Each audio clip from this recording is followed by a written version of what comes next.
Mes chers amis, nous avons fait la prière pour nos chers soldats, pour nos otages, pour la sécurité d'Am Israël, donnant aussi de la tzedaka et un Dvar Torah.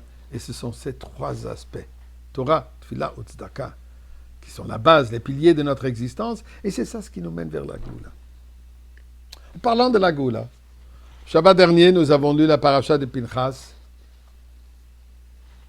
La Torah nous raconte comme Pinchas, dû à son acte de Messirut Nefesh, de sacrifice de soi, il a réussi à sauver Am Israël de la plaie qui s'est éclatée.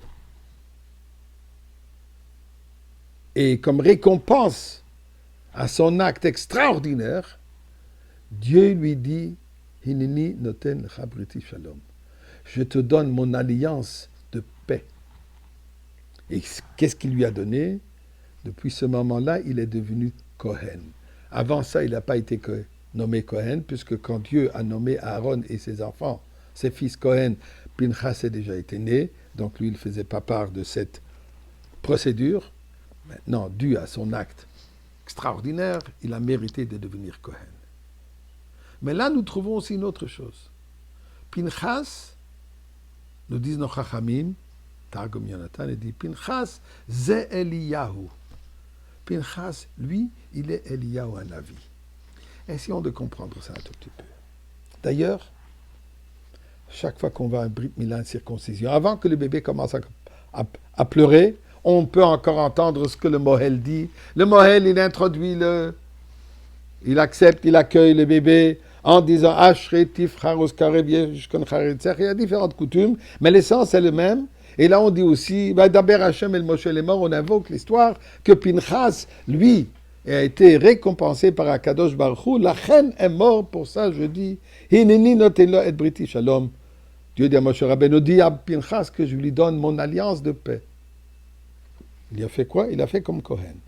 Ensuite, il y a aussi cette fameuse chaise qui séchait l'Eliyahu, cette chaise d'Eliyahu Hanavi, sur laquelle le sandak est celui qui porte le bébé durant le Brit Mila, il est assis sur une chaise particulière qui s'appelle la chaise d'Eliyahu Hanavi.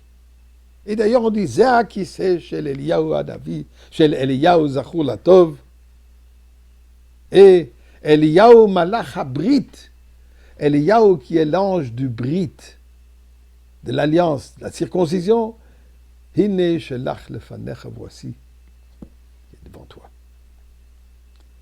Qu'est-ce qui se passe ici? Pinchas, l'alliance Briti Shalom. Eliyahu, l'ange de Brit. Et nous savons aussi qu'Eliyahu, comme il y a marqué dans le prophète Micha, qu'Eliyahu Hanavi est celui qui va être envoyé. Hine anochi sholeach lachem et Eliyahu Hanavi lifnei bo yom Hashem hagadol vanora. Avant la délivrance, Eliyahu Hanavi il apparaît. C'est quoi? Qu'est-ce qui se passe ici? Pinchas, Eliyahu, l'ange de Brit, Eliyahu, l'ange qui nous annonce la venue de Mashiach. Quel rapport? On a mentionné Pinchas. Nous dit nos Chachamim, c'est Eliyahu, un instant. Pinchas a vécu parmi ceux qui sont sortis d'Égypte. L'époque de Moshe Rabbeinu. Eliyahu est au minimum 600 ans plus tard. Comment est-ce qu'on peut dire que Pinchas, il est Eliyahu? Eh bien, le Rabbi explique la chose suivante. Eliyahu Hanavi, originalement, était un ange. Bien avant Pinchas. Pinchas, dû à son sacrifice de soi, dû à son acte de vengeance pour l'honneur d'Akadosh Baruch Hu, il a mérité que l'ange s'est manifesté en lui. D'une certaine manière, il est devenu un être humain fusionnant l'absolu, ange, divin, Pinchas, corps, être humain, qui fusionne les deux et qui maintenant reçoit une vie surnaturelle, une vie éternelle, qui se manifeste en Eliyahu. Et pourquoi est-ce qu'Eliyahu vient à tous les brides, comme on sait quand Eliyahu Hanavi s'est plaint devant Dieu, que malheureusement, le peuple juif t'a délaissé, Dieu dit, m'a délaissé, regarde, ils sont toujours là en train de faire la Brit Mila. Un Brit Mila qui est cette alliance éternelle entre nous et Akadosh Baruch Hu. Dieu dit, ils n'ont jamais lassé. Et pour cela, Dieu dit à Elianaobi, toi tu viendras, tu seras présent à tous les Brites à travers le monde. Comment est-ce possible? Le fait qu'il est divin et naturel, il peut être partout en même temps.